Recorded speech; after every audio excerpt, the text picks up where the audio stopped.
Good morning and happy merry Christmas to all. সবার প্রথমে আমরা চলে গেলাম, ঠিক আছে, কেকের দোকানে। তো একটা সুন্দর দেখে একটা কেক নিয়ে নিয়েছি, দেখতেই পারছো, ছেলের জন্য। দেন আমরা খুব খুশি যে ক্রিসমাস এসে গেছে, আর ক্রিসমাস মানে বাঙালিদের কাছে বড় দিন।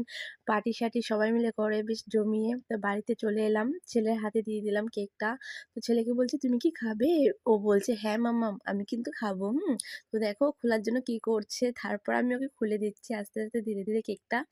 দেন ও কেকটা দেখে খুবই খুশি। আর জানো কি, এটা পুরো ড্রাই ফ্রুট আছে পুরো কেকের ভিতরে ভরা। একটুখানি কেক নিয়েছে, জাস্ট 400 টাকা দাম।